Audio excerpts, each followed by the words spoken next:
Although the obesity epidemic has skyrocketed in the past 3 decades, fat diets have been around for over 100 years. Fat diets are dietary plans sold as the best and fastest tactic for you to lose weight. Hi guys, I'm Begonia from Simply Health. A shout out to all of you repeating a visit and a warm welcome to all. I think that most people would agree with me that there are no quick fixes or miracle cures when it comes to losing weight, regardless of the celebrity behind the product. Fat diets are a huge business with over $50 billion a year in sales in the US alone. However, as data shows, our obesity epidemic keeps getting worse. To this day, people around the planet are gaining more fat than ever before. So where is the disconnect? Well, that's what we're about to find out. So I hope that you stick around while I debunk why fat diets don't really work. Reason number 1, no one fat diet is really unique or new. I have been listening to the public, students, friends, family for decades about new dietary trends, a new diet that will cure all weight loss headaches. But there is one thing that I've noticed, and it is that every new fat diet is really a recycled version of an old diet, with a little twist, but pretty much the same. For example, the Dukan diet is a high protein diet, just like the Atkins diet before that, the Sohn diet, and the South Beach diet. Different names, same bottom line. Some of the more modern fat diets may include one healthy aspect, like increasing fiber, like the F Factor diet. The F stands for fiber, by the way. Telling someone to increase fiber intake is a great advice. I advise people to do that all the time, but it's nothing new. Every health and nutrition organization in the world recommends to increase fiber-rich foods in your diet. So there goes the uniqueness of that fat diet. In reality, they are all very similar with the bottom line, fast weight loss promises. Quick note, do not follow the F Factor diet without reading about the negative health effects associated with it first. Reason number 2, there is no one nutrient that's healthier than the other. Fat diets tend to criticize one nutrient while praising another as the key to your weight loss. Most of us have heard of high protein diets.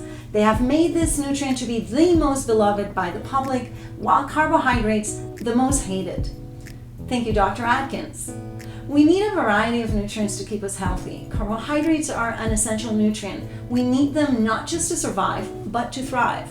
As Harvard University puts it, glucose, which is a type of sugar and a carbohydrate, is the primary source of energy for the trillions of cells in our bodies. It is also the only nutrient that red blood cells can survive on. The brain chooses this sugar to function, as do all the cells in muscles.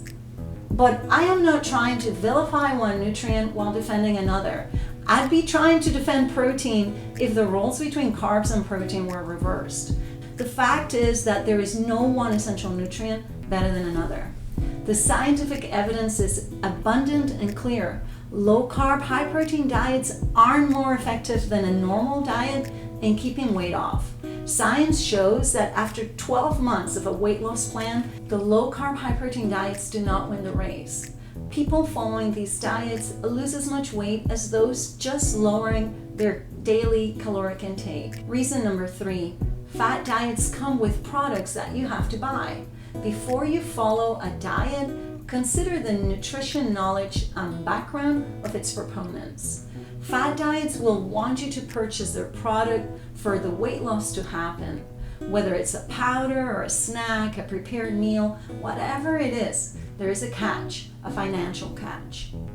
The weight loss industry is huge with billions of dollars in sales per year, yet we are not getting any thinner or any healthier. Remember that you don't need special products to lose weight.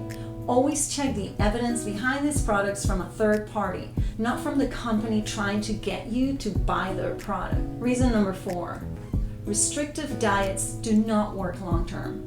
And by long term, I mean a few months, let alone years. When you follow any diet, your goal should include keeping the weight off after a year, 2 or 3, not just a few weeks. It is true that you will hear testimonials of people losing 5 to 10 pounds in a week, but it is not pounds of fat. It is about perhaps a pound of fat and the rest is water weight. Fad diets tend to start off really exciting, but they don't last long, and people quit after a few weeks because the diets are not realistic to keep up with. A predictor of success for following diets and weight loss is how bearable and maintainable a diet is. Science shows that the most successful diets are those that a person can keep up with. We live in a society obsessed with weight and diet, so it makes sense that we are attuned to looking for the next fat diet being the one that will cure all of our weight problems. Even though we know deep inside they're all after the same thing, your money, not your waistline. A too good to be true product that promises safe, healthy, and fast weight loss is just that, too good to be true. For many people, weight loss is a lifelong setback, and once the fat diet is stopped, the lost weight is regained quickly, which makes the person feel even more defeated than they did when they first began the diet. You have to start with the basics. Ask yourself, how long did it take me to put on this weight? Has anything in my life changed to contribute to this weight gain? How am I eating differently? How is my mood, my sleep? How much exercise am I involved in? All of these have to be considered before starting on a diet program that promises easy cures to weight loss. To this day, the best scientifically proven way to lose weight and to keep it off is to exercise 5 to 6 times a week and eat a variety of unprocessed foods. Fruits, vegetables, nuts, beans, whole grains, fish, and lean meats. Quick fixes don't exist. Be kind to yourself. If it took you 6 months to gain that weight, give yourself at least half of that time to lose it, and without compromising your pocket and your health. Follow a diet that is realistic for you, not one that will only stay with you for a few months, but one that you can comfortably follow for the rest of your life. Thank you so much for your time. I wish you the best health that money cannot buy. Please remember to like and subscribe to my channel. Leave any comments below, especially if you've had experience with fad diets. Till next time, cheers to your health.